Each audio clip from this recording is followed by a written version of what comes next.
All right, I want to dive into the Supreme Court decision on restoring USAID funding. I think this is grotesque, but it's a conversation that we need to have. And it doesn't end with, we're not going to listen to the Supreme Court. It leads right to, please, Donald Trump, make sure you're finding a Scalia as our next Supreme Court justice if you get to appoint one. The question is, who really holds the reins of our government? Yesterday, the Supreme Court ruling came out, and they really didn't, because it was a quick turnaround, it's not a full reading of what everybody was saying. And I want to know exactly how they made this decision. But we saw Justice Coney Barrett side with John Roberts and the court's liberal wing. What a surprise there. And it was against the Trump's administration to push to freeze $2 billion. $2 billion. You and everyone you know, maybe everyone you've ever met, everybody who lives in the same town with you, will never pay $2 billion in income tax. So $2 billion in foreign aid. And the dissent came from conservative justices like Clarence Thomas, Samuel Alito, Gorsuch, Brett Kavanaugh. Now, this was, Scalia talked a lot about this. And let me break it down in this way. The federal government is like a giant kitchen. Congress is the head chef. Okay? They write the recipes and then order all of the raw ingredients, laws, and the budgets. Got it? The president is the kitchen and manager of the chef and all of the kitchen. He decides, how do we execute this? How do we do this? And the Supreme Court is really the food inspector who's called in when there's, worry about food poisoning, botulism, something really bad that the restaurant was never supposed to put out. That's what it's supposed to be. In this case, President Trump, on his first day back in office, he signed an executive order to freeze $2 billion in USA funding. Okay, why? Because he suspects deep corruption. So the money Congress had already earmarked for foreign aid, which is their job, it gets blown out of the water. Now, his team said, let's look for waste, fraud, and abuse. Now, that comes right from his campaign promises. That's what he was elected to do. He was very clear about DOGE. The nonprofit groups sued, and a lower court judge ordered the funds to be unblocked. And in the Supreme Court yesterday, 5-4 split, they upheld that order. Now, what? The ruling said, basically, you can't just hit pause on Congress, okay?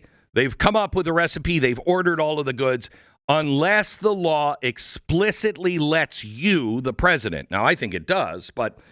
And really, so does Thomas and Alito and Gorsuch and Kavanaugh. They said, he's the administrator. He's the one. He's the one to say, no, wait. I think there may be some sort of botulism in some of these ingredients. I'm not putting them into the food. A lot of people don't know that I'm a painter, and I gave up painting because of demoralizing pain in my hands. I was losing hope. If pain keeps you from really living, I urge you to do what I did. Try Relief Factor. Relief Factor is a 100% drug-free supplement developed by doctors. It's safe to take every day, and it has helped me and so many others. You can try their 3-week quick start right now, $19.95 at relieffactor.com.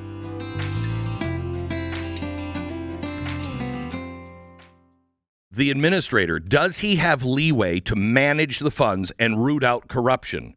Especially since the executive branch is tasked with, quote, faithfully executing the laws. Faithfully executing the laws.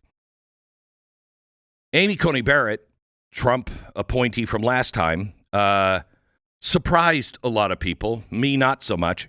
She didn't write a separate opinion here, but her vote suggests a real narrow view of executive power that I don't think the founders ever really saw this as. Scalia, were he alive, might have dissented and gone the way of Alito and Gorsuch because he always railed against judicial overreach. There was a court case back in the 80s, Morrison versus Olson.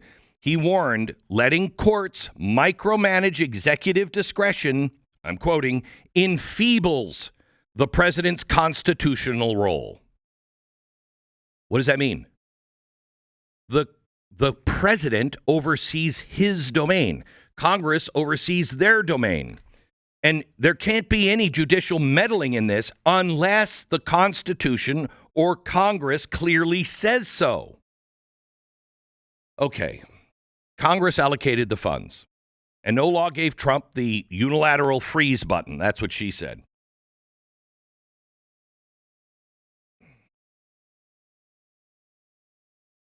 Here's the problem. Here's how I think of it and how I think you should think of it. Think of your family. You're running a family budget. You and your spouse, that's Congress, agree to spend $500 at a kid's summer camp. Okay? But you and your wife, for some reason, are really busy. And so you hand the $500 over to your brother, the president. And you're like, I want you to pay the camp director and send him to summer camp. And then you're out. And then you find out that the brother is holding on to that $500. Of course, you're like, wait a minute. I gave you the $500 to send our kid to summer camp. And your brother says, wait a minute. The camp is way overcharging, or worse, it's a scam, or even worse, they actually stand against everything your family, you, your son, everything you tried to teach him, everything you want.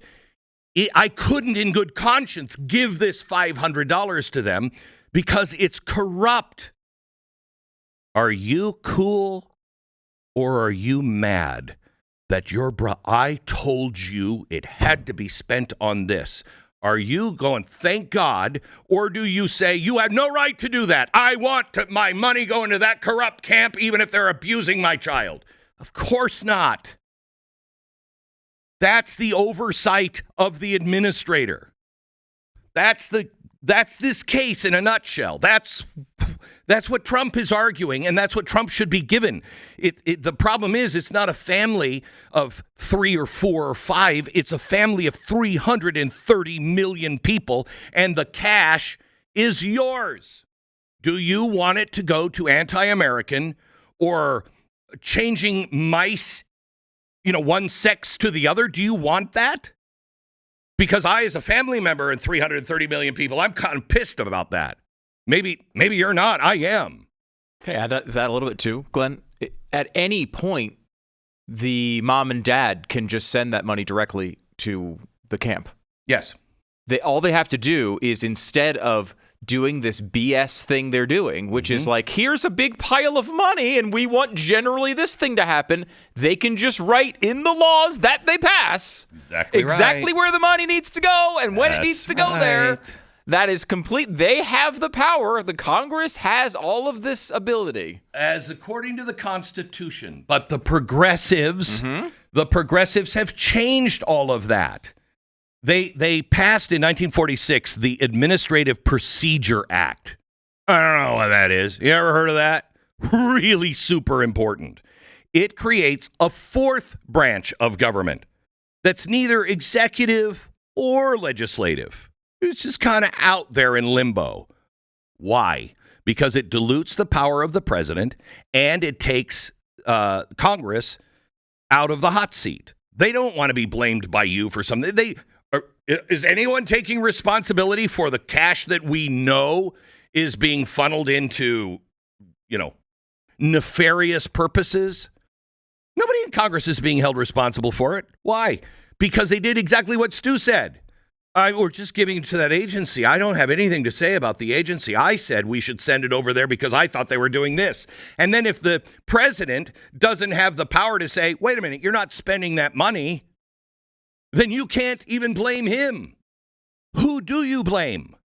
Who's responsible for earmarking that money to go to those specific groups? Somebody you've never met, somebody whose name you've never seen, somebody who will never go to jail or be held responsible, even if they're funneling it to nefarious camps. That's what this is really all about. And when the people truly understand that, and realize there is no check on the judicial branch. The judicial branch is supposed to just make the decisions. No, that's not in the Constitution. But instead, we've changed all of these things through law those laws are unconstitutional because they destroy the checks and balances of the three branches. But what are we going to do? We're going to be like the Democrats, just do it anyway. Nope.